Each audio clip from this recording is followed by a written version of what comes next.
आचार्य महंत श्री बाबुळगावकर बाबा शास्त्री यांनी रचलेला हा अभंग आणि या अभंगाच्या माध्यमातून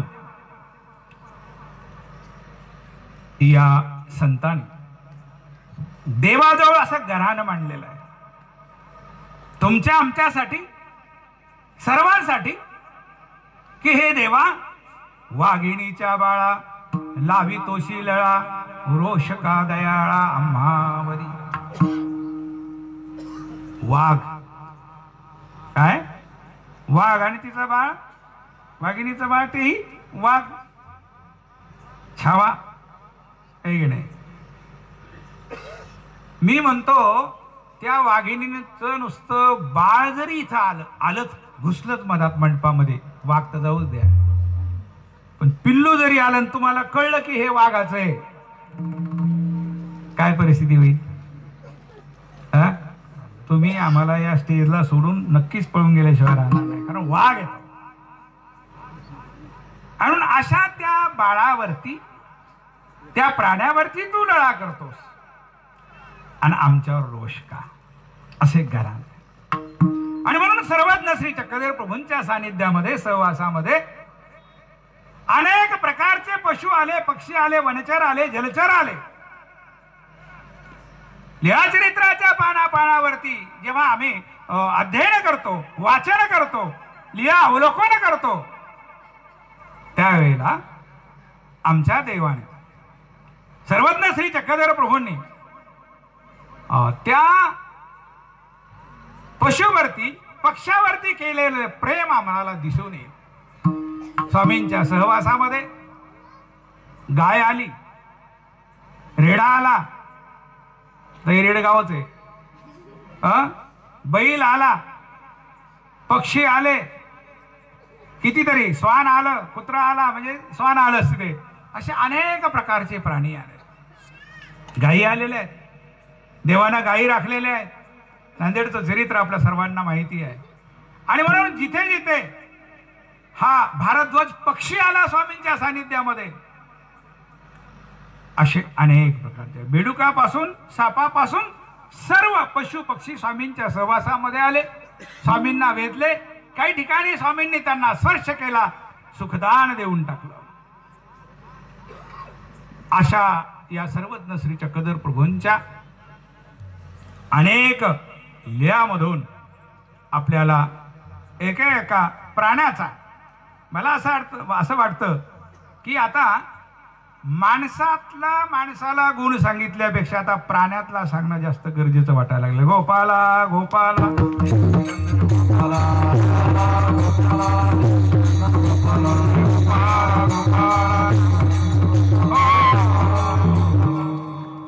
वाघिणीच्या बाळा लावी तोशी लळा रोष का दयाळा आम्हावरी। प्राण्यातला गुण माणसामध्ये यायला हवा असं का म्हणावं असं वाटतं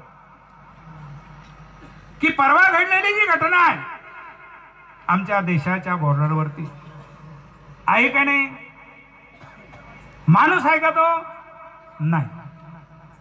आणि म्हणून माणसाला आता आदर्श मला असं वाटतं जनावरांचा घ्यावा कारण बऱ्याच ठिकाणी आता पशु पक्षी मांजर कुत्र उंदीर हे एकत्रित यायला लागलेत त्यांचं आता युती व्हायला लागली पण माणसामधला माणूस हा संपत चाललेला आहे।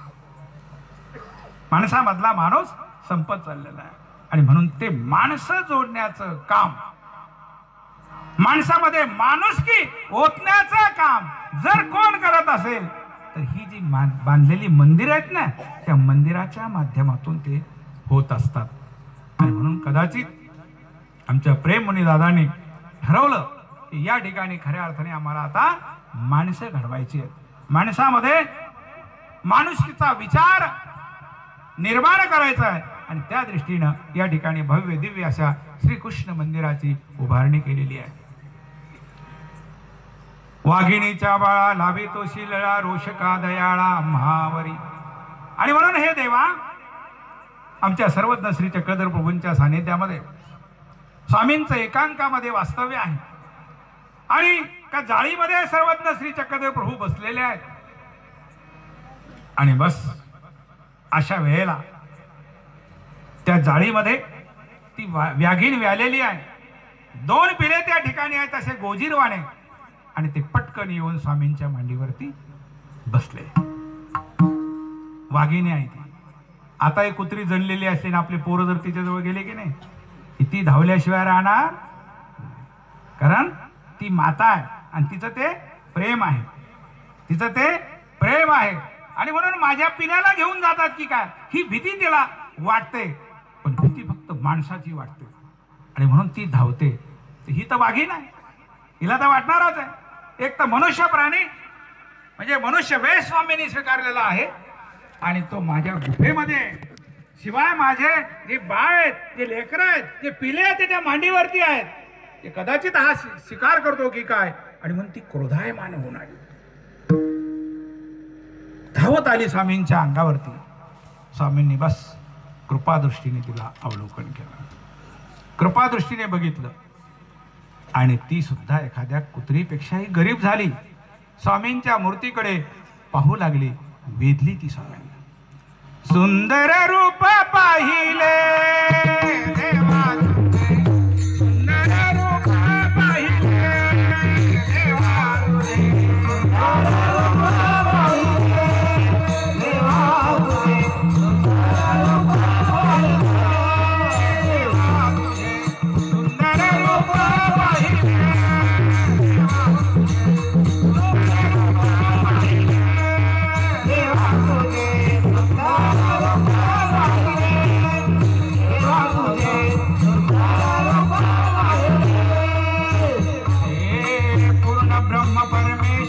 सर्वज्ञाची चक्रधरांगे, पूर्ण ब्रह्म परमेशाचे सर्वज्ञाची चक्रधरांगे, सर्वज्ञाची चक्रधरांगे,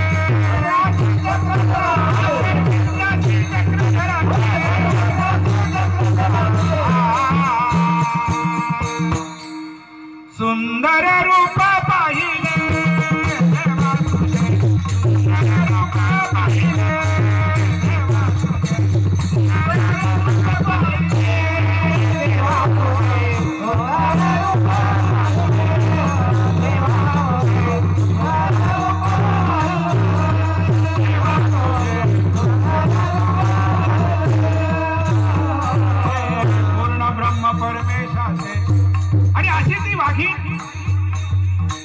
स्वामींच्या समोर बसलेली आहे. माय बापा, बस तुझ्यासाठीच तर हे संपूर्ण जग, मनुष्य प्राणी सोडून या जंगलामध्ये मी आलो. तुझ्या दर्शनाची मला आस, ते दर्शन मला आज या ठिकाणी झालेलं आहे. तुझी ती 32 लक्षणी मूर्ती पाहून वाघीण सुद्धा तिथे एखाद्या मांजरीसारखी देवाच्या श्री चरणाजवळ बसलेली आहे. स्वामींचं रूप अवलोकन करते. त्या पिल्यावरती सर्वज्ञ श्री चक्रधर प्रभू आपल्या हाताने स्पर्श करतात. लक्षात घ्या, एक मातेचा स्पर्श असतो, हा परमेश्वराचा स्पर्श आहे. हो. आणि स्वामींनी त्या पिल्यांना स्पर्श केला. ती वाघी, ते पिले त्या स्वामींच्या स्पर्शाने सुखावले. मानव पंथाच्या तत्वज्ञानाप्रमाणे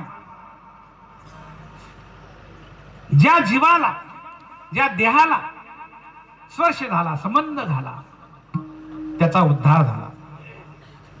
त्याला विशिष्ट वर्षाचं एक आयुष्य मिळतं, सुखफळ मिळतं. भगवंत त्याला संबंध दानाचं फळ देऊन सुखाला पाठवतात. असं प्रेम, असा लळा आमच्या सर्वज्ञ श्री चक्रवर्तींनी त्या प्राण्यावरती केलेला आहे. वाघिणीच्या बाळा लावी तो शिलळा, रोषका दयाळा आम्हावरी. असा लळा त्या बाळांना लावलेला आहे, पिल्यांना लावलेला आहे. पण आमच्यावर रोष का भगवंता? मग आमच्यातली काय कमजोरी आहे हे आत्मपरीक्षण करणं आम्हाला गरजेचं आहे. का परमेश्वर आमच्यावर प्रेम करणार नाही? का परमेश्वर आमच्यासाठी धावून येणार नाही?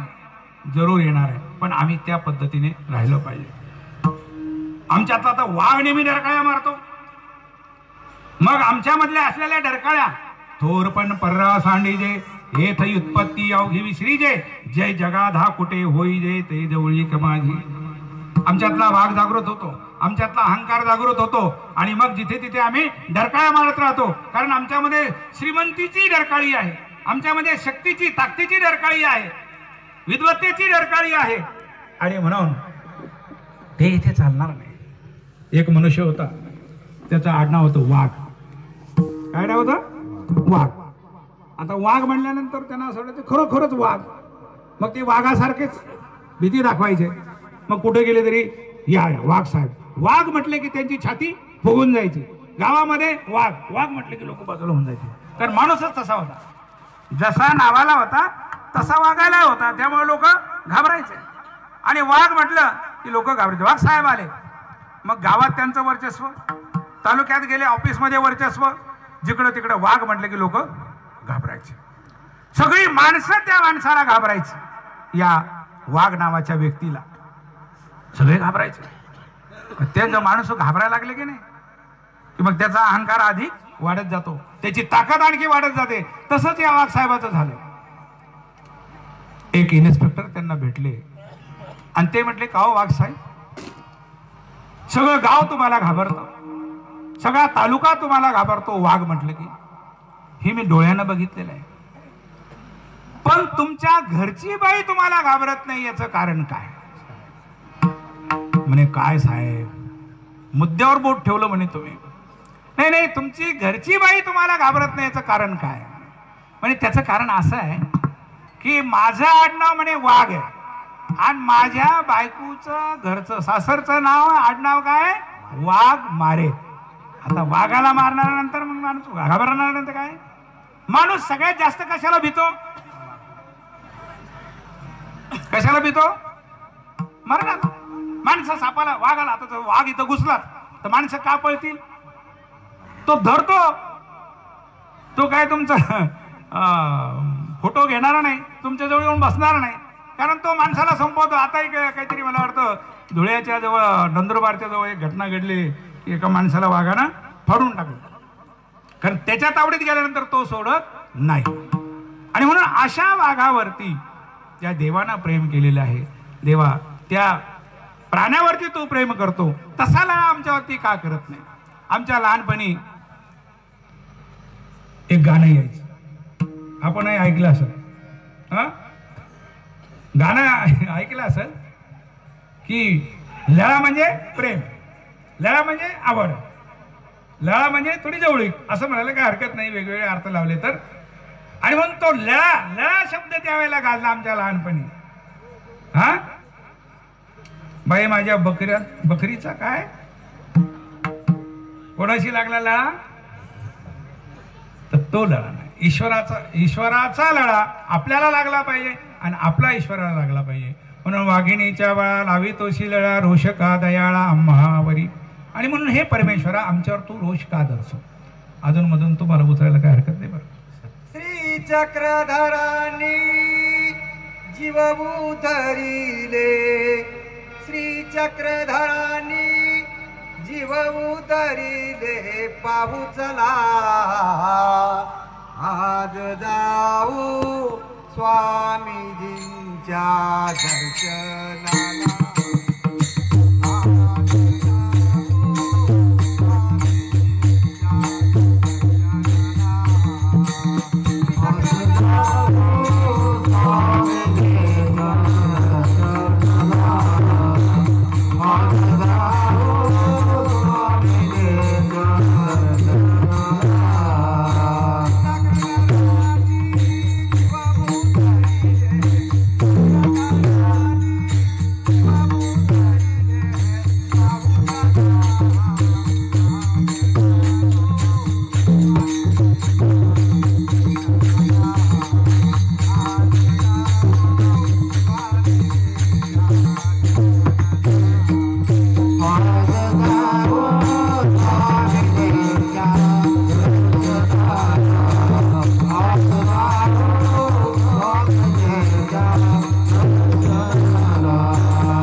कुठलाही परमेश्वर अवतार जेव्हा या भूतलावर येतो त्यावेळेला त्याचं एकच हेतू आणि उद्देश असतो की जीवाचा उद्धार करावा, जीवाला दान सांगावा.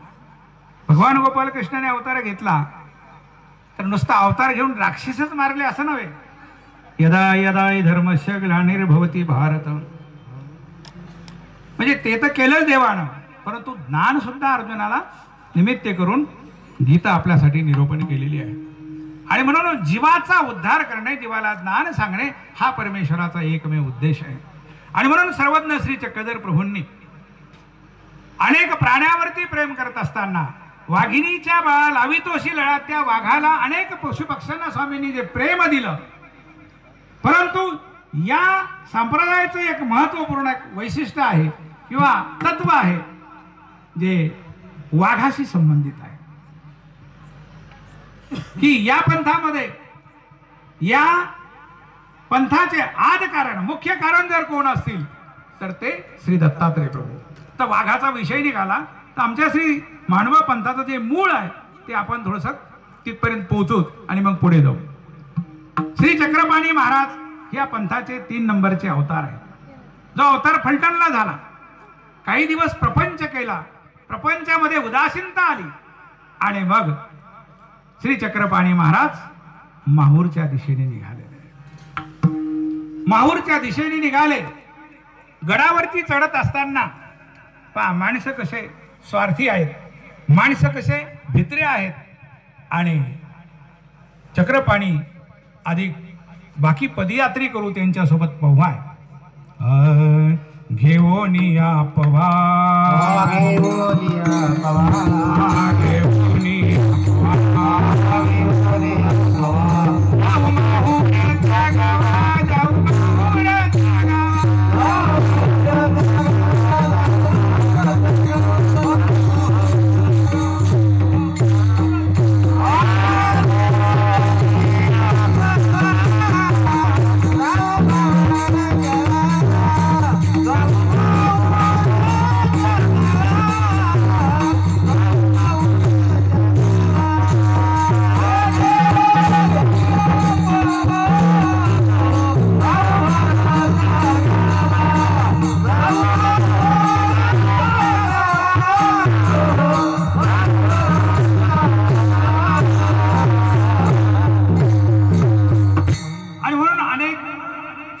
समुदाय दिंडी पदयात्रा घेऊन फलटण वरून श्री चक्रपाणी महाराज माहूरच्या दिशेने निघालेले आहेत. नव्हे, गडाच्या पायथ्याशी येऊन बसलेत.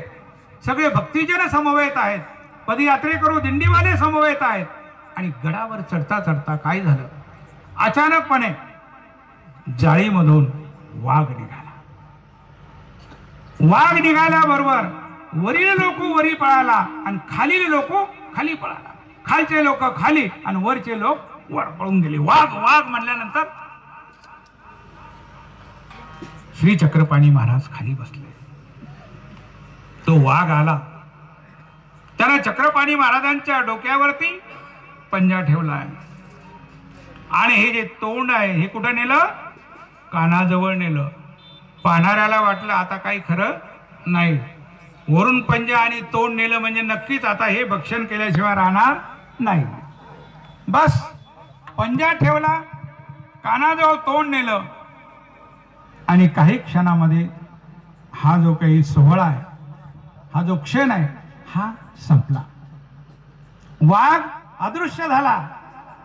बाकीची मंडळी परत जमा झाली आणि देवदेवेश्वरीच्या गडावरती चक्रपाणी महाराज पोहोचले. बंधूंनो, हा वाघ हा दुसरा तिसरा कोणी नसून श्री दत्तात्रय प्रभूंनी व्याघ्र वेशी वाघाच्या रूपामध्ये येऊन श्री चक्रधर प्रभूंना त्या ठिकाणी ज्ञानशक्ती उपदेश दिला म्हणायला हरकत नाही. अशा प्रकारे या ठिकाणी या वाघाचा आणि या पंथाचा असा एक अनन्य असा संबंध आहे. म्हणून वाघिणीच्या बाळ लावी तो शिलळा रोषका दयाळा आम्हावरी. आणि म्हणून हे भगवंता, अशा या प्राण्यावरती तू प्रेम करतोस तर आमच्यावर रोष का, असं घराणं या संताचं या देवाजवळ आहे की जसं त्या पशु पक्ष्यावरती तू प्रेम केलं तसं आमच्यावर सुद्धा तू प्रेम कर. लाव पुढची चाल. पुढे चाल. वागणे बाळा लावितो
सर्पमित्र होती तुझ्या कृपा दृष्टी. साप हा एक अतिशय भयंकर असलेला प्राणी आहे असं आपण समजतो, पण सगळेच साप काही विषारी नाहीयेत. पण साप म्हटलं की आजही आपल्या अंगाला काटा येतो. साप म्हटलं की माणसं पहिलं दांडकं पाहतात की नाही. आता वास्तविक त्यानं काहीच आपलं बिघडवलेलं नसतं. ज्या सापाला आम्ही दूध पाजणारी माणसं, परंतु साप असा घरामध्ये किंवा घराच्या भोवताली जर दिसला की माणसं हातामध्ये दांडकं घेऊन त्याचं काम केल्याशिवाय राहत नाही. का बरं मारावं? म्हणजे सर्प मित्र होती तुझ्या कृपादृष्टी. तुझ्या कृपादृष्टीने सर्प सुद्धा मित्र होतात, झालेले आहेत नव्हे, आजही सर्प मित्र आहेच की नाही हो. म्हणजे इतका भयानक साप मी कधीच पाहिला नव्हता. एका ठिकाणी पाहायला भेटला की तो नुसता फुसफुस करायचा आणि फणी उभारून असलेला साप कधीच डोळ्यानं बघितला नव्हता असा तो साप. कोणता नाग म्हणतात त्याला? कोब्रा. बरोबर, कोब्राच होता तो 100%. आणि अंगावर काटे येऊ लागले. कमीत कमी 100 फूट अंतरावरून मागे पुढे आम्ही तो पाहायचो. आणि ज्या वेळेला तो सर्प मित्र आल्यानंतर त्यानं त्याच्या पद्धतीने बरोबर त्याला त्या शेपटीकडून धरलं आणि धरल्यानंतर साप असा त्याच्या हातावरती आला. काटा येऊ लागला. आता असं वाटू लागलं की काही खरं नाही, जर याला डसला चावला तर विषय संपला. पण तसं घडलंच नाही. त्यानं 2 मिनिटं आम्हाला ते सगळं दाखवलं, त्याला इकडं तिकडं फिरवलं आणि मग तो त्या गोणीमध्ये घातला, बांधलं आणि मग तो पुढं घेऊन गेला. सर्पमित्र होती तुझ्या कृपा दृष्टी, आम्हाशी का कष्टी ठेवितोसी. भगवंताची कृपा झाल्यानंतर सगळ्या गोष्टी होऊ शकतात. काय? वडनेरला आमच्या सर्वज्ञ श्री चक्रधर प्रभूचं वास्तव्य आहे. त्या ठिकाणी त्या मंदिरामध्ये, वटेश्वराच्या मंदिरामध्ये मूर्तीला अलंकार होते. आणि मग त्या पुजाऱ्याने सांगितलं की देवा तुम्ही या ठिकाणी झोपू नका, तुम्ही पलीकडच्या मंदिरात जा. आणि मग स्वामी त्या मंदिरात गेले आणि तिथे गेल्यानंतर रोज हे 2 भुजंग त्या ठिकाणी यायचे, आपसामध्ये खूप झगडायचे, खूप भांडायचे, सगळं विष त्या मंदिराच्या फरशीवर पडायचं आणि रात्रीतून भांडून वाद करून निघून जायचे. स्वामी त्या ठिकाणी गेले. पुजारी घरी गेला, जेवला आणि जेवल्यानंतर त्याच्या लक्षात आलं की माझ्याकडून फार मोठी चूक घडली की मी त्या महापुरुषाला त्या मंदिरात झोपायला सांगितलेलं आहे आणि तिथं अशा प्रकारचे मोठे मोठे भुजंग येतात, काळे शार विषारी, आपसामध्ये खूप भांडतात, झगडतात. आणि आता ते रात्रीतून जर आले तर काय होईल? घरी गेल्यानंतर त्याला आठवण आली. मनुष्य हा कसा आहे? विसर भोळ्या प्राणी आहे. त्याच्या लक्षात राहत नाही बऱ्याच वेळेला. आपल्याला काय करायचं आपण बऱ्याच वेळ ठरवतो पण विसरून जातो. एक माणूस असाच विसरणारा होता. मग आता प्रत्येक काम तो ठरवायचा पण विसरून जायचा. विसरला की मग काम बिघडून जायचं. मग एक दिवस त्यानं असं ठरवलं की बोटामध्ये एक धागा बांधला की मला त्या कामाची आठवण राहिली पाहिजे. बोटामध्ये धागा बांधला की आपल्याला हे काम करायचं. कामाची आठवण आली पाहिजे. संध्याकाळची वेळ झाली, बोटाकडे त्यानं बघितलं की आपल्याला एक काम करायचंय, कुठलं तरी काम करायचंय, पण कोणतं काम करायचंय, कशासाठी, कोण्या कामासाठी धागा बांधला हे तो विसरला. काम करायचं एवढं नक्की आहे, काहीतरी करायचं एवढं नक्की आहे, पण काय करायचं हे बांधला खरी, पण कोणतं काम करायचं हे तो विसरला. मग 8 वाजले, 9 वाजले, रात्रीचे 10 वाजले, 11 वाजले, या अंगावरून त्या अंगावर, त्या अंगावरून या अंगावर व्हायचा. 12 वाजले, 1 वाजला, 2 वाजला, त्याला झोप अजिबात नाही. की हा धागा बांधला माझ्या बोटामध्ये मी, हा कोण्या कामासाठी बांधला, त्यानं पुष्कळ डोक्याला ताण दिला, पण काम काही त्याला आठवेना. शेवटी 3 वाजले, 4 वाजले, आणि मग 4 वाजता त्याला आठवण आली की हा धागा कशासाठी बांधला. कशासाठी बांधला होता धागा बोटामध्ये?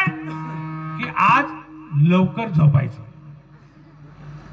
आज लवकर झोपायचं, म्हणून तो धागा त्यानं बोटामध्ये बांधला होता. गोपाला गोपाला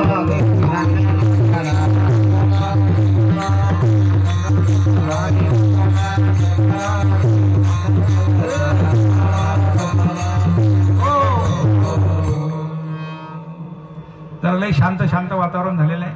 एकदा तुम्ही बी आमच्या या कीर्तनामध्ये सहभागी व्हा, कारण कीर्तन हे सर्वांचं आहे, श्रवण भक्ती आहे. ऐकावी आणि जरा टाळ्या वाजवल्या तर आणखी बरं होईल, मुखानं गायलं तर आणखी बरं होईल. म्हणून एकदा सर्वांनी गोपाला गोपाला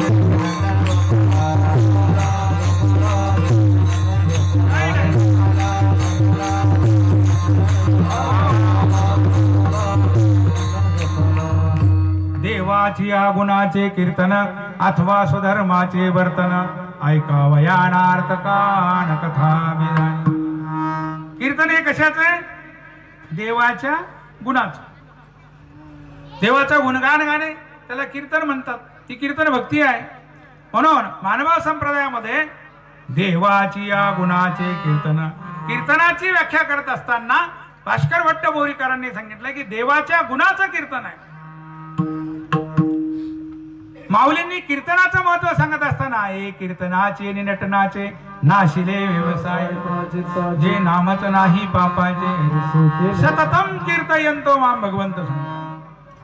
आणि म्हणून असं त्या भगवंताचं हे कीर्तन आहे. म्हणून ते कीर्तन आपण सर्वांनी करायचं आहे. हय गोपाला गोपाला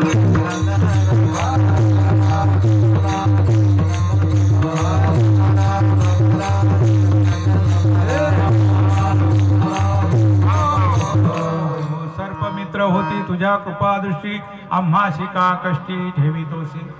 आणि म्हणून हा पुजारी घरी गेल्यानंतर हे भुजंग, आजही तुम्ही, आता तुम्हाला लोकांना माहिती नसेल, पण ही आमची भक्त मंडळी आता वृद्धपूर अमरावती तिकडे जेव्हा जाते तेव्हा वडनेर नावाचं गाव आहे, पण त्या वडनेरला भुजंगाचं वडनेर असं म्हटलं जातं. कशाचं? भुजंगाचं वडनेर. म्हणजे तिथे हे भुजंग, तेव्हापासून त्या वडनेरला भुजंगाचं वडनेर म्हणून ओळखलं जातं. तिथे हे दोन्ही साप आले रात्रीच्या टायमाला, आपसामध्ये भांडू लागले, फण्यावर फणा मारू लागले. तो आवाज आणि हे भांडण करता करता ते स्वामींच्या छातीवरती येऊन पडले. कालिया मर्दन जसं देवाने केलं की नाही, काय त्याला असं धरलं आणि देवानं त्याचं मर्दन तर नाही केलं. अशा पद्धतीने भगवान श्री चक्रधर स्वामींनी हे दोन्ही साप हातामध्ये धरले, भुजंग हातामध्ये धरले. अरे म्हटले, आता जन्म बदलला तरी तुमचं वैर बदललं नाही. याला म्हणतात हाड वैर. आणि हे हाड वैर आम्हाला या ठिकाणी संपवायचंय, त्याचं प्रायश्चित इथंच घ्यायचंय. जे असं वैर करून गेले की नाही, मग पुढं जन्माला आल्यानंतर हे भानगडी चालूच असतात, भानगडी थांबत नाही. मग पाहतो आपण. आणि म्हणून देवानं हातामध्ये धरले, एका भुजंगाला इकडे टाकलं आणि दुसऱ्या भुजंगाला इकडे टाकलं. दोघांचा वाद संपून टाकला देवानं. त्या ठिकाणी दोघांचा वाद संपून टाकला. आणि म्हणून सर्पमित्र होती तुझ्या कृपादृष्टी आम्हासी का कष्टी ठेवी तोशी. असे विषारी असलेले जे भुजंग आहेत, साप आहेत, तुझ्या कृपादृष्टीने भगवंता त्यांचं वैर मिटलेलं आहे. आणि म्हणून आमच्यावरती तुझी कृपा असू दे. आणि आमच्यामध्ये, कारण मनुष्य हा प्राणी नखापासून केसापर्यंत संपूर्ण विषाने भरलेला आहे. तो नेहमी त्याचे विचार हे सगळे विषारीच असतात. आणि म्हणून त्या सापाला जसं तुम्ही कृपादृष्टीने विषमुक्त केलं, त्यांचा उद्धार केला, त्याप्रमाणे आमचा सुद्धा उद्धार झाला पाहिजे. सर्पमित्र होती तुझ्या कृपादृष्टी आम्हाशी का कष्टी ठेवी तोशी. सर्पमित्र होती तुझा कृपा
सर्पमित्र होती तुझ्या कृपादृष्टी आम्हासी का कष्टी ठेवी तोशी.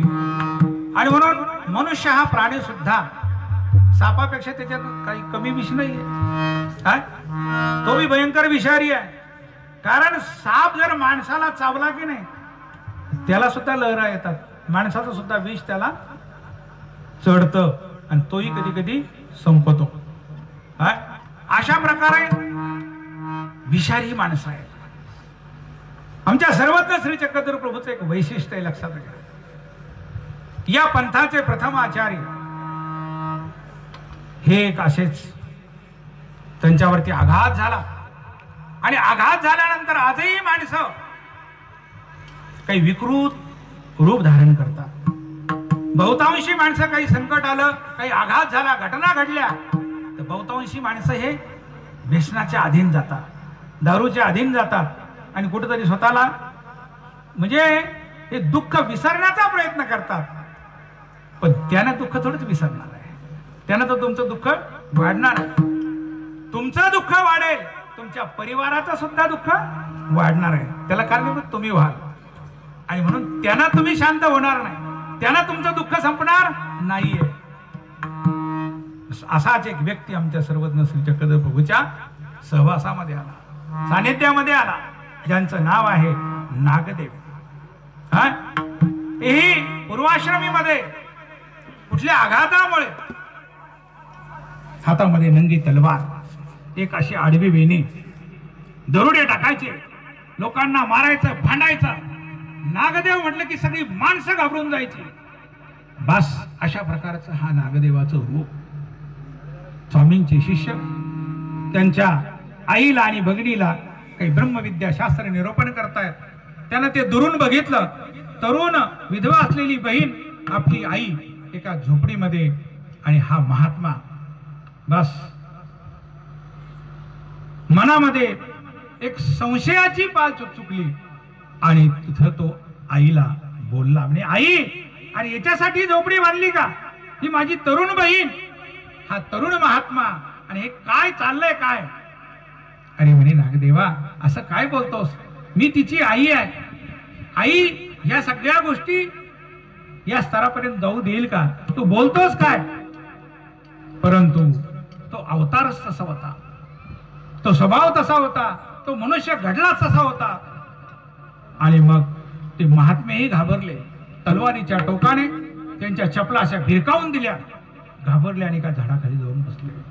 अरे म्हणे ते साधू महात्मे आहेत, आम्हाला देवाच्या लीळा सांगतात, गोष्टी सांगतात, तेवढंच आमचं दुःख दूर होतं. तू तर आम्हाला क्षणाक्षणाला पदापदाला दुःखच देतोस, असं का बोलतोस? थोडा शांत झाला, गेला त्या महात्म्याकडे, हात जोडले, म्हटले चला. आमची आई म्हणत होती की तुमच्या काही गोष्टी ऐकल्यानंतर फार मोठा आनंद मिळतो म्हणे, असं आई सांगते. तर ते दादोस म्हणतात, आमच्यापासून मिळतो काय, न मिळतो काय, पण आमचे सर्वज्ञ श्री चक्रधर प्रभू जे आहेत त्यांच्यापासून बाकी नक्की मिळतो. चक्रधर हे नाम घेतल्याबरोबर त्याला वेद निर्माण झाला आणि ही सगळी मंडळी सिन्नरला आली. आणि सिन्नरला प्रथम भेट या नागदेवाचार्याची झालेली आहे. आणि इथे हा मनुष्य हा पूर्ण सुधारलेला आहे, स्वामींच्या सहवासामध्ये राहिलेला आहे. आणि म्हणून या नागदेवामधला नाग निघून गेला आणि देवच शिल्लक राहिला.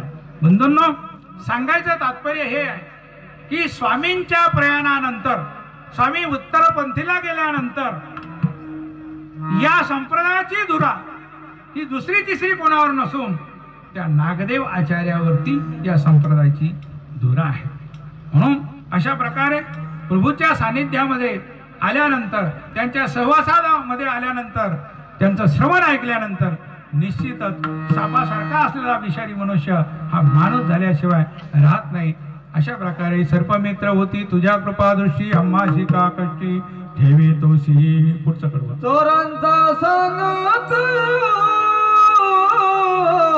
झाला तू देवा, चोरांचा संगत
चोराचा सांगाती झाला तू देवा का बरे रुसवा आम्हावरी.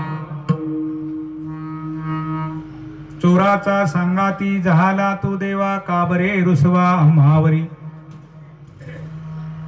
सर्वज्ञ श्री चक्रधर प्रभूंच्या सानिध्यामध्ये चोर सुद्धा येऊन गेले. अतिशय मजेशीर ही लीळा आहे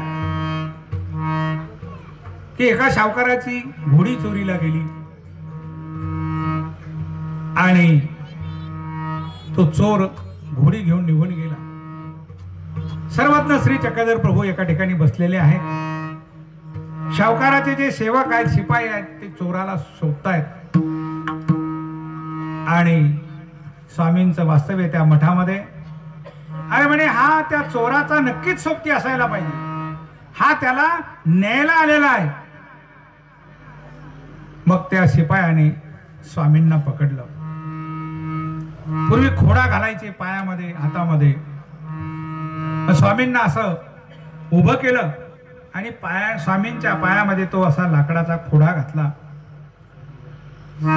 वरून खिळा टाकला आणि हातोडीनं तो ठोकायचा. म्हणून हातोडी वर केली, ठोकायचा, खाली हात यायला तयारच नाही. हातोडा वरच्या वर पुष्कळ ताकद लावली, प्रयत्न केले, पण हातोडा काही खाली आला नाही, हात काही खाली आला नाही. दुसरा सोबती म्हणतो, अरे काय करतोस, मार ना ठोका. अरे म्हणे माझे हातच खाली यायला तयार नाहीत, सोड म्हणे, होय बाजूला. त्यानं तो हातोडा घेतला, जोरात वर नेला ताकदीने आणि खाली मारायचा, आता हात खाली यायला तयार नाही. आणि मग त्यानं सांगितलं की काही खरं नाही. तेवढ्यात सावकार आला, त्यानं स्वामींची मूर्ती बघितली आणि पाहिल्यानंतर म्हणे, अरे हे काय करतात. अहो म्हणे साहेब, म्हणे हा रात्रीच्या चोराला न्यायला आलेला आहे, हा त्याचा सोबती आहे. साहेब म्हटले, आम्ही कशाला या गोष्टी करू. अरे म्हटले, त्या सावकारानं सांगितलं, अरे येड्या हो, अरे हे तर देव आहेत, सर्वज्ञ श्री चक्रधर प्रभू आहेत, सोडा सोडा, काढा ते सगळं बाजूला. बाजूला काढलं आणि तो सावकार स्वामींना म्हणतो, जीजी आपण घोड्यावर बसा, चला माझ्या घरी. या अज्ञान लोकांकडून जी चूक झालेली आहे त्याची मी क्षमा मागतो, आपण चालावं. साहेब म्हटले, काही हरकत नाही, आम्ही जरूर येतो, पण आधी सांगा ती आमचा जो सोबती आहे चोर, याला सुद्धा तुम्ही पहिले घोड्यावर बसवा. म्हटले, ती तो चोर आहे. म्हटलं, तो जरी चोर असला तो तुमचा चोर आहे, पण आमचा कोण आहे, आमचा सोबती आहे, आमचा सांगाती आहे, त्याला घोड्यावरती बसवा. त्याला घोड्यावर बसवलं. देव एका घोड्यावरती बसले, घरी गेले. घरी गेल्यानंतर समोर एक पाट टाकला पाय धुण्यासाठी. पाय धुवाजी, श्री चरण धुवा. स्वामी म्हटले, आधी सांगाती आमचा सोबती. म्हणजे चोराचे सुद्धा पाय धुवायला लावले. जेवायला बसले, एक ताट केलं. म्हटले, स्वामी म्हटले, तसं नाही, आधी सांगाती, त्याच्यासाठी सुद्धा तुम्ही ताट बनवा. त्याला सुद्धा ताट बनवायला लावलं. रात्र झाली. तो म्हटलं, जीजी तुम्ही निघून गेल्यानंतर हे लोक मला धरतील आणि नक्कीच बदलल्याशिवाय राहणार नाही, मी जाऊ का. म्हटले, काय हरकत नाही, तुम्ही जा. देवाना त्याला वाट लावलं. अशा प्रकारे चोराचा सांगाती झाला तू देवा का बरे रुसवा आम्हावर. आमच्यावर रुसवा का करतोस.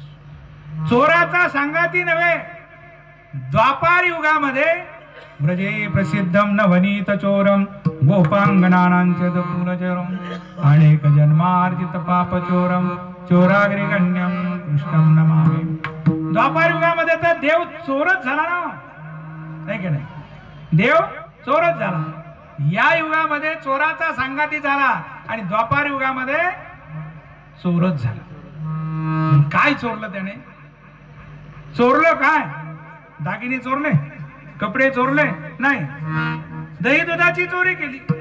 आणि दही दुधाची चोरी करण्याच्या पाठीमागे सुद्धा देवाचा जो उद्देश आहे, हेतू आहे, तो फार पवित्र आणि चांगला आहे. प्रजे प्रसिद्धम नवनीत चोरम गोपांगणानांचे दुकुल चोरम. की गोपींचं दही दूध लोणी चोरलंय. काय चोरलंय, दही दूध लोणी चोरलंय. परंतु नुसतं दही दूध लोणी चोरून नाही, तर अनेक जन्मार्जित पाप चोर. चित्त चोर तर तो आहे, पण अनेक जन्माचं अनंत जन्माच्या पापाची सुद्धा त्यानं चोरी केली. असा चोर आहे कोणी? असा चोर आहे का कोणी? असा चोर कोणी नाही. अनेक जन्मार्जित पाप चोरम चोराग्री गण्यम कृष्णम नमामि. असा चोर असूनही त्याला काय केलंय? वंदन केलेलं आहे. बंधूंनो, परिस्थिती अशी आहे की आपल्याला तर चोर आवडतच नाही. आवडतो की आपण कधी म्हणलं की या चोर भाऊ आमच्या घरामध्ये तुमचं स्वागत आहे, तुम्हाला काय चोरी करायची ती करा, आणि नाही सापडले तर आमच्या पाठीचा विचार करा. आपण कधी केलं का असं? नाही. पण इथे आमच्या व्यासांनी चोराग्री गण्यम कृष्णम नमामि त्याला नमन केलंय, वंदन केलेलं आहे. का? की अनेक जन्माचं पाप त्यानं चोरलेलं आहे, हरण केलेलं आहे. असा हा भगवंत, असा हा. मग आता त्याला आम्ही चोर म्हणतो. आता चोराच्या काही गवळणे बी आहेत, यानं आमकं चोरलं ढमकं चोरलं, परंतु आमचं पाप त्यांना खऱ्या अर्थानं चोरलेलं आहे. ते सगळ्यात महत्वाचा विषय आहे. आणि म्हणून आपल्याला तर चोर आवडतच नाही, पण चोरालाही चोर आवडत नाही. द्वापार युगामध्ये भगवान गोपालकृष्णाची चोरी कोण केली? पहिल्यांदा देवाना तर लय चोऱ्या केल्या, पण कृष्णाच्या घरी कोण चोरी केली? कोण चोरी केली?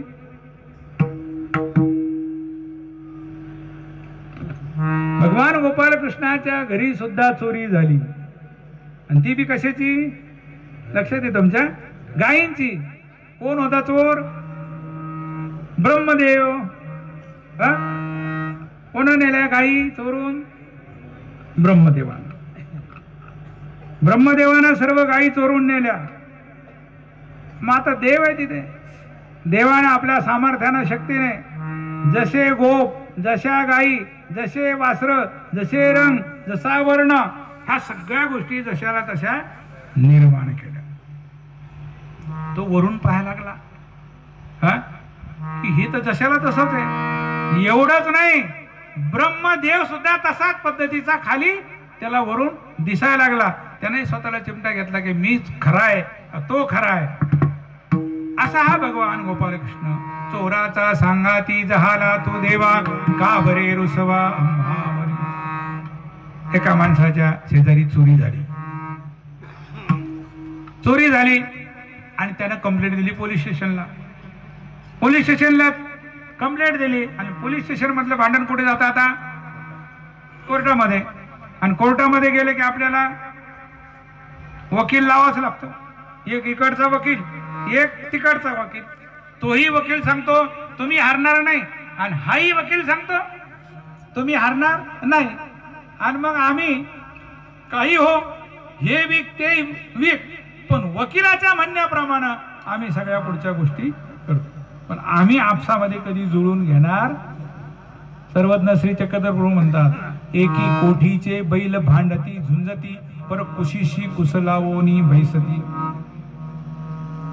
बैल आहेत की नाही? आता तर बैल राहिलेच नाही. बैल अलीकडे राहिलेच नाही, सगळे ट्रॅक्टर मध्ये झालेलं आहे.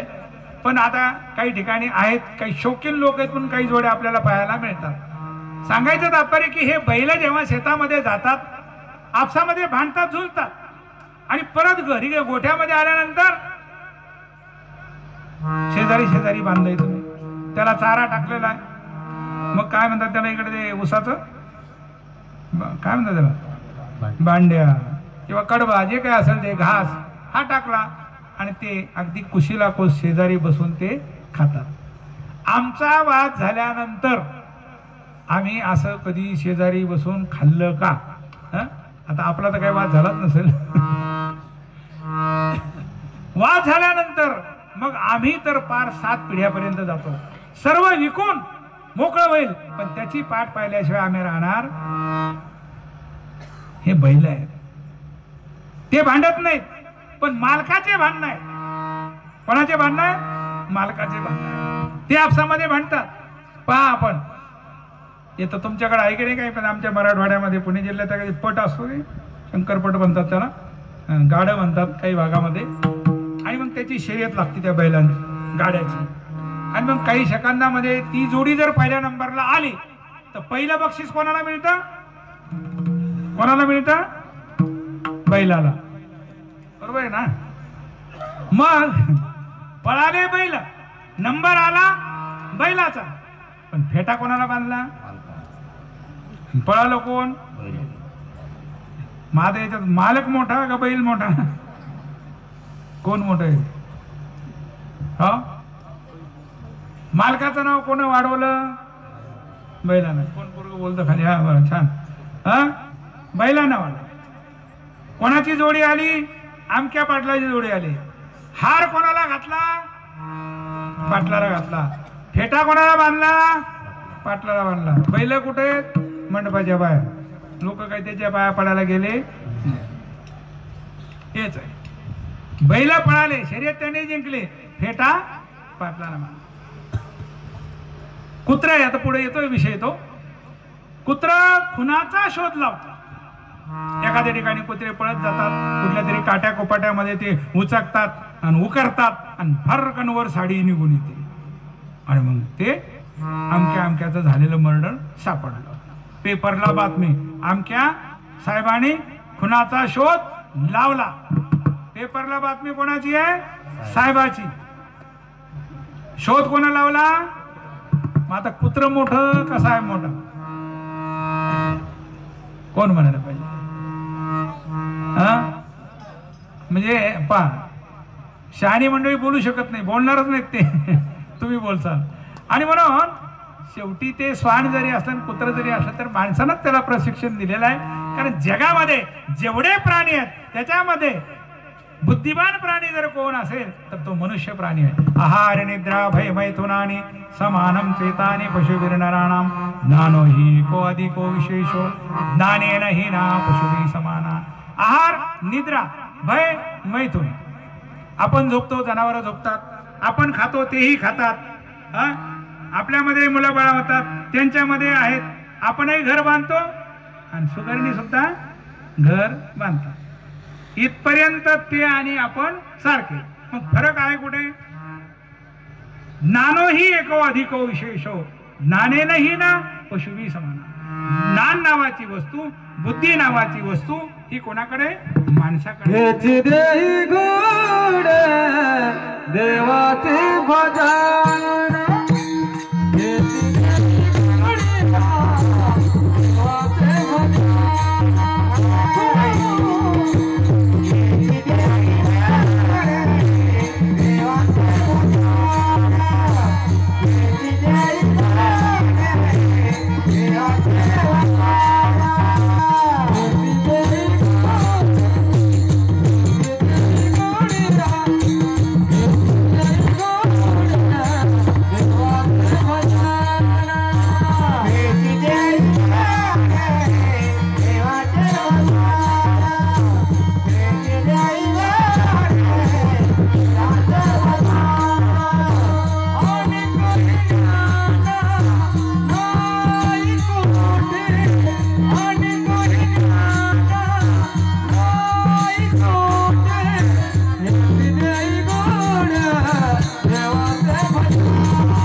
याच देही घडे देवाचे भजन.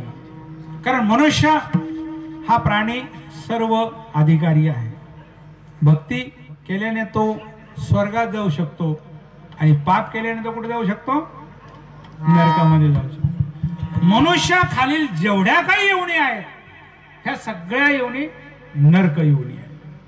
पशुदेही नाही गती ऐसे सर्वत्र बोलती म्हणून नरदेहीच प्राप्ती परलोकाची.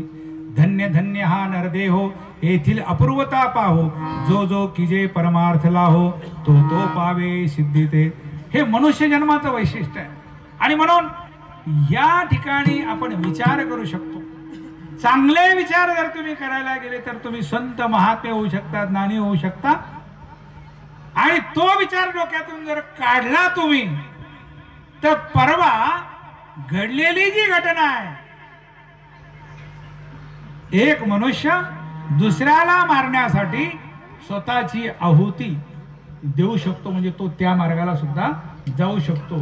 हे दोन रस्ते माणसाचे आहेत. म्हणून कोणता रस्ता आपल्याला पकडायचा तो विचार करण्याचं ठिकाण म्हणजे मनुष्य जन्म आहे. म्हणून अशा प्रकारे या ठिकाणी इथे बैल असतील, पशु असतील, पक्षी असतील, जे कोणी असतील, आणि म्हणून श्रीकृष्ण महाराजांनी या ठिकाणी चोरी करून आमचं अनेक जन्माचं पापाचं क्षालन केलेलं आहे. या ठिकाणी श्रीकृष्ण मंदिर उभारलेलं आहे. भगवान गोपाल कृष्णाने या ठिकाणी सर्व धर्माण परित्यज्य मामेकं शरणं व्रज अहं त्वा सर्व पापेभ्यो मोक्षयिष्यामि मा शुचः. मला एकट्याला शरण ये, मग मी तुला संपूर्ण दुःखातून मुक्त करून माझं सानिध्य तुला देईल. हे भगवंतानं अभय वचन दिलेलं आहे. परंतु याच्यामध्ये अट भगवंतानं अशी जबरदस्त घातलेली आहे, लक्षात घ्या की सर्व धर्मान परित्यज्य माम एकम, म्हणजे मला एकट्यालाच. अवतार कोणाचा झाला? भगवंताचा. उद्धार करणारा कोण आहे? भगवंत आहे. हा, आपुला तो देव एक. माम एकम, मला एकट्याला शरण आहे, मग आजूबाजूला कोणी नको. हा, मग राधा आहे का रुक्मिणी आहे त्याच्याशी संबंध नाही. गोकुळामध्ये अवतार कोणाचा झाला? भगवंताचा. हा, आई मी जन्माला आलो, मी आलो, आता तुम्ही घाबरायचं काम नाही, घाबरायचं काम नाही. आणि म्हणून अशा या भगवान गोपाल कृष्णाच्या मूर्तीची स्थापना, मंदिराचा कलशारोहण उद्या होणार आहे. या मंदिरामध्ये या बासरीमुळे संपूर्ण गायी तो स्वर ऐकल्यानंतर किती मधुर तुझी बासरी,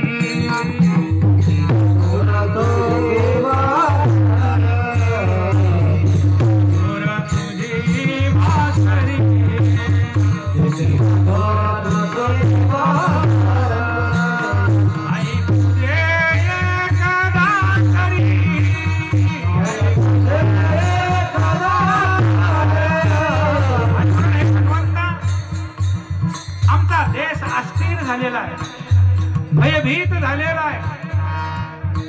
आणि म्हणून अशा भयभीत अस्थिर झालेल्या माणसाला स्थिर करण्यासाठी आता तुझ्या बासरीची गरज आहे. तुझी बासरी वाजल्यानंतर नुसते पशु पक्षीच नाही, जलचर सुद्धा असे वर यायचे. आणि आता त्या बासरीचा स्वर आम्हाला कानी पडला पाहिजे. त्या बासरीचा स्वर तुम्हाला या मंदिरामध्ये कानी पडेल. जेव्हा केव्हा प्रपंचामध्ये अस्थिर व्हाल, कारण दुःख मूळ हा प्रपंच आहे. आणि म्हणून आम्हाला खऱ्या अर्थाने सुख, समाधान, शांती, आत्मज्ञान प्राप्त करून घ्यायचं असेल तर या प्रेम मुनी दादाने बांधलेल्या मंदिरामध्ये या. तुम्हाला इथं प्रेमच मिळेल, कारण तो प्रेमच देणारा आहे. किती मधुर तुझी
चोर असूनही आम्हाला त्याची भीती वाटत नाही. तर चोर जर आला ना घरामध्ये, काही लोक सांगतात अनुभव, तर त्यांना चोर सुद्धा म्हणता येत नाही. आम्ही मार्गात होतो आश्रमात, संवत्सरच्या. आणि चोरी तर कधी काही झाली नाही, पण चोराची भीती असायची म्हणून मार्गसेवा म्हणून जागरण आजही ते चालू आहे सेवा. मग कोणातरी तिकडे बायामध्ये मांजरीनं उडी मारली. काय झालं, ते सगळे भांडे खाली पडले धडधड धडधड. बाया आरडल्या. बाया आरडल्यानंतर इकडे माणसं आरडले. एक बाबा झोपलेले होते, ते अर्ध्या झोपेत असतील, उठले. आणि मग त्यांना चोर सुद्धा म्हणता नाही आलं. चोय चोय चोय चोय म्हणून ते उठले आणि बाकीचे बी लागले एवढ्याला. इतका भयानक चोर. आणि म्हणून एका शेजारी चोरी झाली. भांडण कोर्टात गेलं. आपण कोर्टातून वापस आलो, इकडे बरंच लांब फिरलो. भांडण कोर्टात गेलं. वकील साहेबांना सांगितलं. तुला साहेबांना विचारलं, का रे बाबा, तू त्यांची चोरी केली का? तर नाही ना सर, एवढंच म्हणायचं, बाकी काही म्हणायचं नाही.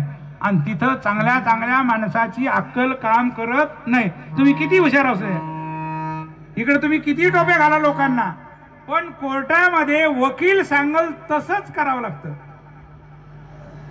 आपल्या मनाचं तिथं चालणार नाही. त्यानं सांगितलं, नाही म्हणायचं नाही, म्हणजे हाव म्हणायचं नाही, प्रत्येक गोष्ट नाही ना सर. म्हणते का रे भाऊ, तू यांची चोरी केली? म्हणजे नाही ना सर. यांचं कपाट फोडलं?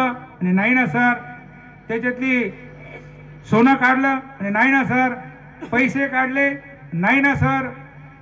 म्हणजे केलेलं होतं, पण वकिलांना सांगितल्याप्रमाणे सगळं नाही ना सर. मग जजच्या समोर याला उभं केलं. जजनं विचारलं, का रे बाबा, तू शेजाऱ्याची चोरी केली? म्हणजे नाही ना सर. कपाट तोडलं? म्हणजे नाही ना सर. त्याच्यातलं सोनं काढलं का? म्हणजे नाही ना सर. त्यातले पैसे काढले का? म्हणजे नाही ना सर. म्हणे तू बोलतो हे सगळं खरं आहे का? म्हणे नाही ना सर. नाही सर.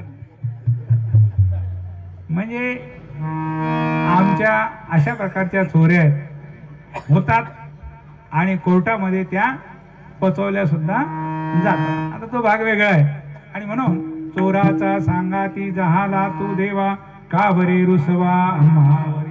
आणि भगवंता, आम्ही बी तर चोर जाऊ, काय काय आमच्या मनामध्ये विचार येत नाहीत. एखादी गोष्ट आम्ही प्रत्यक्षात जरी नाही चोरली तरी असं करायला पाहिजे हा विचार जरी आमच्या मनामध्ये आला तरी तिथं बीज आरोपण केलं. तुम्ही लक्षात घ्या. इदम शरीरम कौंतेय क्षत्रमित्या विधीयते. या देहाला, शरीराला गीतेमध्ये काय म्हटलंय? भूमी म्हटलंय, भूमी. क्षत्र म्हटलंय.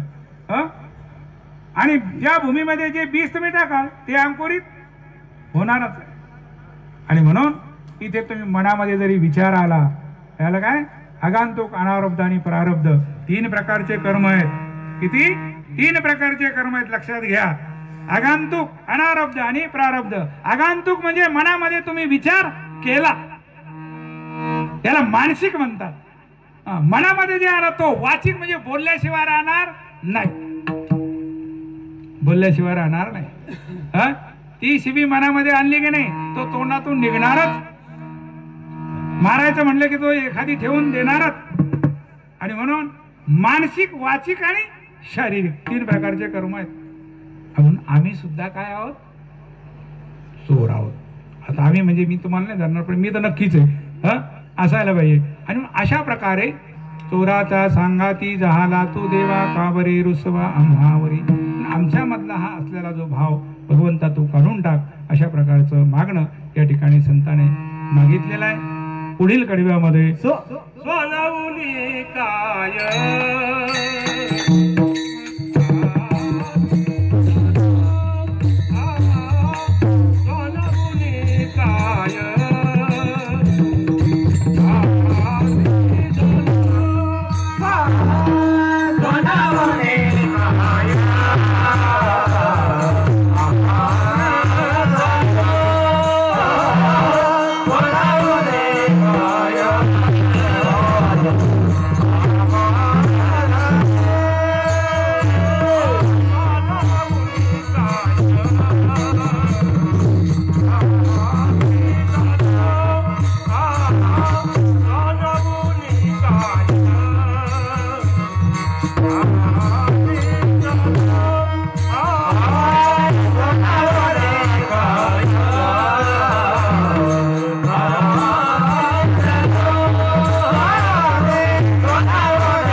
व्यर्थची जन्मलो माये बापा. आणि म्हणून स्वामींच्या मगाशीच मी सांगितलं की स्वामींच्या सान्निध्यामध्ये सहवासामध्ये अनेक प्रकारचे जे प्राणी आलेत, पशु आलेत, त्यामध्ये स्वान म्हणजे कुत्रा सुद्धा आलेला आहे. नागरेश नावाचा कुत्रा ज्या खानदेशमध्ये थाळनेर नावाचं गाव आहे आणि तिथे एक औसा नावाची भक्त स्वामींची आणि तिच्या सोबत हा कुत्रा निघालेला आहे आणि ती देवाच्या दर्शनासाठी निघालेली आहे.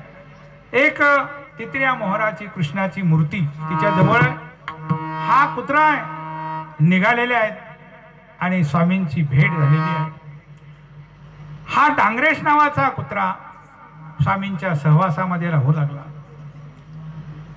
एक दिवस प्रभू उदास झाले आणि उदास झाल्यानंतर त्यांनी सांगितले सर्वांना, आत्ताच्या आत्ता निघून जा, कोणी इथं थांबू नका, सगळेची सगळे निघून जा, कोणी थांबायचं नाही. सगळेच गेले. पण डांगरेश नावाचा कुत्रा, तर नाव डांगरेश लक्षात घ्या, हा निघायला तयार नाही. स्वामी त्याच्यावरती सुद्धा रागवले. अरे म्हटले, डांगरेश तुम्ही सुद्धा निघून जा, अजिबात थांबायचं नाही.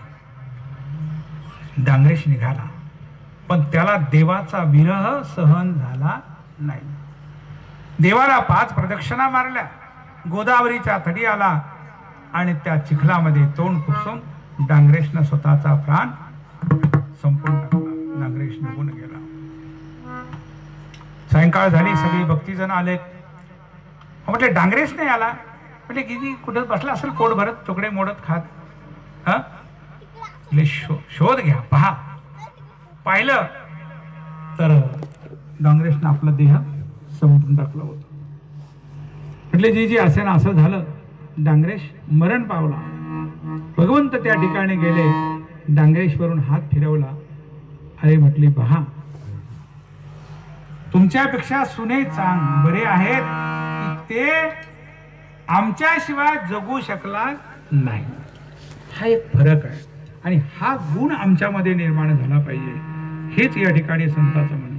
म्हणून स्वानाहून काय आम्ही हीन झालो, व्यर्थची जन्मलो माये बापा. मग काहीच फायदा नाही ना झाला का रे देवा? नाही, फायदा तर हा जरूर होणार आहे.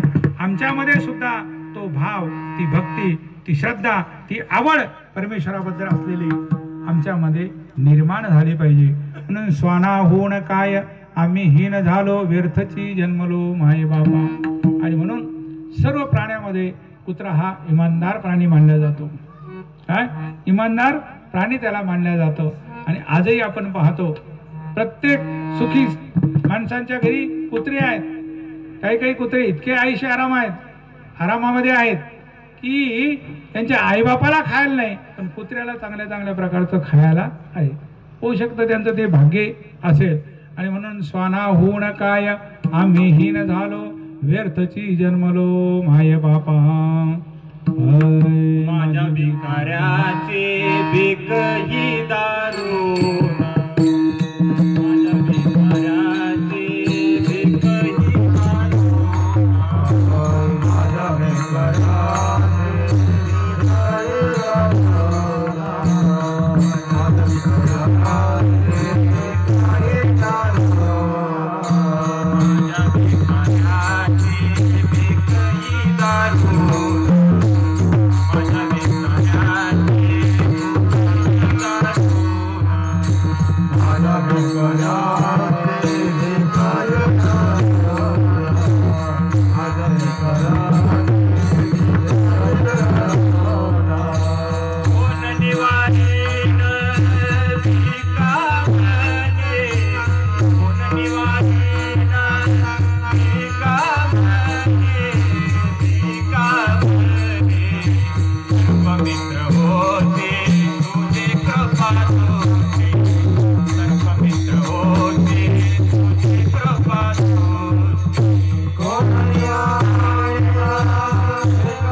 ah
भीकही धरून करी निवारण भिका म्हणे. आणि या शेवटच्या चरणामध्ये अतिशय महत्वपूर्ण मागणं या संतांनी देवाजवळ मागितलेलं आहे. माझी भिकाऱ्याची भीकही दारुण करी निवारण भिका म्हणे. माणसाला मोठं होणं जास्त अवघड नाही, अतिशय सोपं आहे. मोठं कोणालाही होता येतं आणि मोठी माणसं झाली सुद्धा. सगळ्यात अवघड आहे लहान होणं. काय लहान होणं. एखाद्या गायकाला जर म्हटलं की तुम्ही इथं मात्रा चुकला, अवघड काम झालं. ते हात जोडून म्हणणार नाही बरोबर आहे, तुम्ही सांगा कुठं चुकलो असेल. माझ्यापेक्षा तुला जास्त कळतं का? इथे आम्ही मोठे झालो, लहान झालो नाही. लहानपण देगा देवा मंगे सागरे ऐरावत रत्न थोर तयांकुजा. लहान होणं महत्वाचं. आणि त्या लहानपणामध्येच तर खरा मनुष्य माणसंही जोडल्या जातात आणि देवही जोडल्या जातो. अहंतेचे मुळ ते आहे ना, ते कन्नासहित काढू नका असं स्वामींचं म्हणणं आहे. ही अहंकार आहे, मी पण आहे, हा सगळा नुसता ठेवू नका, तो कंदासहित उपटून टाका, नाही तर परत त्याला अंकुर लागतील. ते अंकुर लागले नाही पाहिजे. भिका म्हणे माझी भिकाऱ्याची भूकही दारुण करी निवारण भिका म्हणे. लहान होणं गरजेचं आहे, लहान. पण माणसं लहान व्हायला तयार नाही. मग काही झालं तरी चालेल, जीव गेला तरी चालेल, ना झाला तरी चालेल, पण माणसं लहान व्हायला तयार नाही. मग भांडणामध्ये शेवट झाला तरी चालेल, काही तरी चालेल. एका ठिकाणी काय झालं, एका व्यक्तीला भांडण्याची सवय होती, भयंकर वाट. म्हणजे आणि असे हे भांडणं केल्याशिवाय त्यांना समाधान वाटत नसत. अगदी थोडक्यात ओळखून घेतो. भांडण, इतकं भांडण, इतकं भांडण, इतकं भांडण की त्या एका बाईने शेजारी उठली की रोज भांडण, सकाळपासून संध्याकाळपर्यंत भांडण, वादच वाद, वादच वाद. 1 दिवस, 2 दिवस, 3 दिवस, 4 दिवस झाले एका घरी भांडण आहे, वाद आहे. ही सगळी मंडळी गेली, सरपंचाकडे गेली, पोलीस पाटलाकडे गेली. म्हणे ह्या मावशीला काही सांगा, बाईला काही सांगा, आमच्याकडे सारखी भांडत राहते. पण चालत राहतं. शेजार बाजार, शेजार धर्म म्हटलं की या गोष्टी घडणारच आहे, भांड्याला भांडं लागणारच आहे. अहो म्हणे 4 दिवस झाले आम्हाला अन्न नाही, पाणी नाही, नुसतं भांडण, वादच. आणि मग काय करायचं? म्हणजे आता आमचंच घर आहे का? एक ठराव घ्या ग्रामपंचायत मध्ये, आणि हिला भांडल्याशिवाय जेवण धकत नाही, भांडल्याशिवाय पचत नाही, तर रोजचं एक एक घर वाटून द्या. झाला ग्रामपंचायतचा ठराव. ग्रामपंचायत मध्ये ठराव पास व्हायला काही वेळ लागत नाही. झाला ठराव. कशाचा झाला? रोज एका घरी भांडणाचा. भांडता सुद्धा आलं पाहिजे. तुम्ही उगाच सासूशी थोडस भांडता आणि गुपचूप बसता. चांगलं भांडता आलं पाहिजे. मग हे भांडण असं वाढलं की माणसं त्या बाईला सगळे घाबरायचे. दुसऱ्या दिवशी तिसऱ्या घराची पाळी आहे.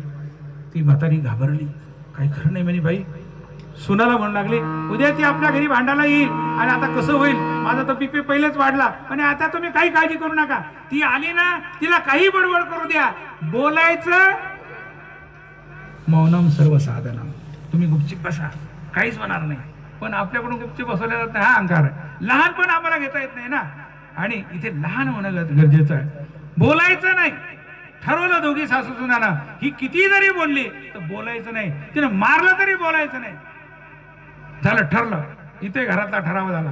आली ती दुसऱ्या दिवशी. आल्यानंतर इकडं तिकडं पाहिलं, हे ते केलं, त्यांनी पाहिलं, ही काही बोलत नाही, भांडणाच्या मूडमध्ये नाही, काही नाही. आणि मग असं करता करता म्हणे, मावशी काय विस्तू द्या ना. म्हणजे पूर्वी आगपेट्या नसायच्या, ह्या घरून त्या घरी विस्तू, त्या घरून त्या घरी, असं पार्सल व्हायचं, चुली पेटायच्या. मग काय म्हणे, थोडासा विस्तू द्या ना, तुमची चूल पेटलेली अगोदर, विस्तू द्या. म्हातारीने म्हटलं, आता काय हा काय विस्तू मागितला आपण देणं म्हणजे काय भांडण आहे का? नाही. मग ते म्हणे विस्तू द्या ना. म्हणे काय हरकत नाही, द्या, पण तुम्ही विस्तू न्यायला काही आणलंच नाही. म्हणजे कशात द्यायचा? म्हणून टाका ना म्हणे पदरात. पदरात टाका म्हणल्यानं ती म्हणे जळल ना. जळ ना म्हणे म्हणल्यानंतर जळू द्या म्हणे, लागू द्या आग म्हणे, असं चालू भांडण सुरू. असं भांडण सुरू झालं की विचारता सोय नाही.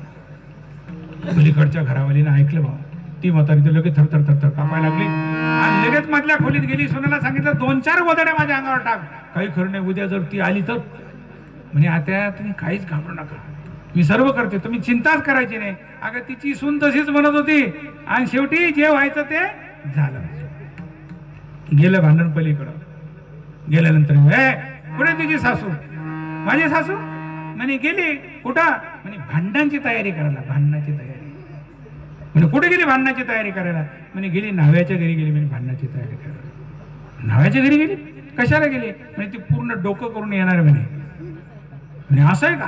म्हणे मी बी काही कमी नाही म्हणे, मी बी जाते आणि मी बी माझं काम करून येते. गेली ती, आली संपूर्ण लोक. म्हणे कुठे गेली तुझी सासू? म्हणे आतमधल्या खोलीत आहे, कपाळाला डोक्याला शेंदूर लावला आणि तिकडे बसलेली. म्हणे असं का? मी बी जाते म्हणे. ती नाही शेंदूर लावून आली. म्हणे कुठे तुझी सासू? आण तिला बाहेर. हो म्हणे आत्या, तुमच्या धाकानं माझ्या सासूनं समोरच्या विहिरीत उडी टाकली. घाबरली म्हणे ती तुम्हाला, उडी टाकून दिली म्हणे. असं पाहते म्हणे तिची सोय किती विहिरीत जाते आणि किती खोल जाते. पाहिलं ना डोकं, पाहिलं तर हिचं डोकं तिला दिसलं. असं इथं येऊन लपली का म्हणे, हिनं बी वरून उडी टाकली. ती आणखी वापस आली. माझी भिकाऱ्याची भूक ही दारुण करी निवारण भिका. वाड भिक्षा लागली मला भूक. इथं भूक हा शब्द वापरला जातो. भूक लागली आम्हाला, पण काय? तुझ्या प्रेमाचे देई मला सुख. आपण परत प्रेमापासून सुरुवात झाली आणि प्रेमावर आपला हा समारोप झाला. माझी भिकाऱ्याची भूक ही दारुण करी निवारण भिका. म्हणतो संसारामध्ये असो की संन्यास धर्मामध्ये असो, जगत असताना लहानपण घेणं अतिशय गरजेचं आहे. नम्रता असणं अतिशय गरजेचं आहे. लीनता असणं अतिशय गरजेचं आहे. अरे आधी जो ओळखा मानसा मग जाणा देव कैसा.